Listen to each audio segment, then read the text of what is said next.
ഈ തെരഞ്ഞെടുപ്പില് എന്നോട് ആരും പറഞ്ഞിട്ടില്ല, ആരും ആവശ്യപ്പെട്ടിട്ടില്ല. ഞാൻ TV-യിൽ കണ്ടതേ ഉള്ളൂ. അതാണ് ഇത്രയും നേരമായിട്ട് ഞാൻ പറഞ്ഞത്. ഇനി മലയാളത്തിൽ പറയണം. അതായത് ഞാൻ കുറേ കാലങ്ങളായി ഈ പാർട്ടിയിൽ നിന്ന് നേരിടുന്ന അവഗണന എന്ന് പറഞ്ഞാൽ ഇപ്പോൾ കഴിഞ്ഞ ഇലക്ഷനിൽ ഞാൻ ഈ പാർട്ടി വിട്ട് പോകാൻ തീരുമാനിച്ചത്. കാരണം എന്നെ തോൽപ്പിച്ച ആരാന്ന് എനിക്ക് വ്യക്തമായിട്ട് അറിയാം. ഞാൻ പരാതി കൊടുത്തു 2-3 പ്രാവശ്യം. അതിലൊന്നും ഒരു ഇത് കണ്ടില്ല. എനിക്ക് തോന്നുന്നത് നേരെ ചവറ്റുകോട്ടയിൽ പോയി എന്നാണ് എനിക്ക് KPC ഓഫീസിൽ നിന്ന് കിട്ടിയ വിവരം. അത് കഴിഞ്ഞ് എന്നെ തോൽപ്പിച്ച ആൾക്കാരെ തന്നെ എൻ്റെ സ്വന്തം മണ്ഡലത്തിൽ കൊണ്ടുവച്ചപ്പോൾ എനിക്ക് എൻ്റെ മണ്ഡലത്തിലും കൂടി വർക്ക് ചെയ്യാൻ പറ്റാണ്ടായി. കാരണം അവിടെ ഒരു 4-5 പേരുടെ കയ്യിലായിപ്പോയി അധികാരങ്ങൾ.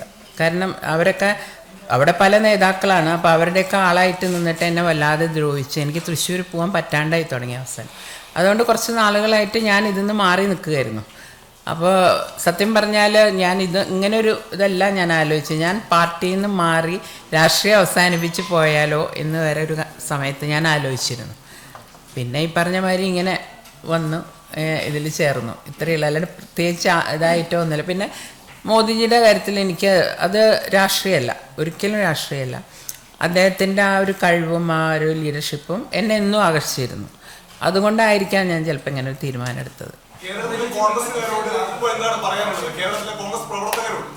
കോൺഗ്രസ് പ്രവർത്തകരെ പറ്റി ആലോചിക്കുമ്പോൾ തീർച്ചയായിട്ടും എനിക്ക് മാനസികമായിട്ടൊരു ബുദ്ധിമുട്ടുണ്ട്. കാരണം ഞാൻ ജനിച്ചത് ഈ പാർട്ടിയിലേക്കാണ്. ഇത്രയും കൊല്ലം എനിക്ക് തോന്നുന്ന ഒരാളും അങ്ങനെ, കാരണം എൻ്റെ അച്ഛൻ പോയപ്പോൾ പോലും ഞാൻ പാർട്ടി വിട്ട് പോയിട്ടില്ല.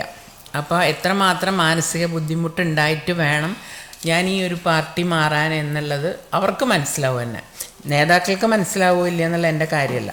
പാർട്ടി വർക്കേഴ്സ് എന്നെ വിളിക്കുന്നവർ പലരും എന്നോട് പറയുന്നുണ്ട്, ഞങ്ങൾ കൂടെ വരാം, ചേച്ചി ഒറ്റയ്ക്കല്ല എന്ന് പറയുന്നുണ്ട്. അതെനിക്ക് ഭയങ്കര ഒരു ധൈര്യം തരുന്നുണ്ട്.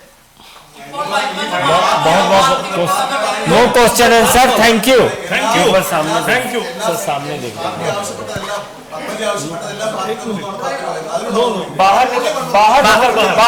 പാർട്ടി എനിക്ക് മത്സരിക്കാൻ സീറ്റ് തന്നപ്പോഴെന്നെ പാർട്ടി എന്നെ തോൽപ്പിച്ചു. പേരുകൾ ഏതെങ്കിലും കാലത്ത് ഞാൻ പറയാം. Thank you.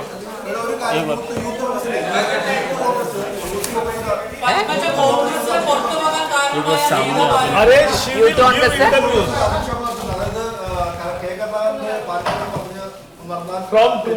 പറഞ്ഞത് രാഹുൽ മാങ്കൂട്ടത്തിലല്ലേ? അദ്ദേഹം ഈ TV-യിലിരുന്ന നേതാവായതാ. അദ്ദേഹം എന്നോട് അത് പറയണ്ട.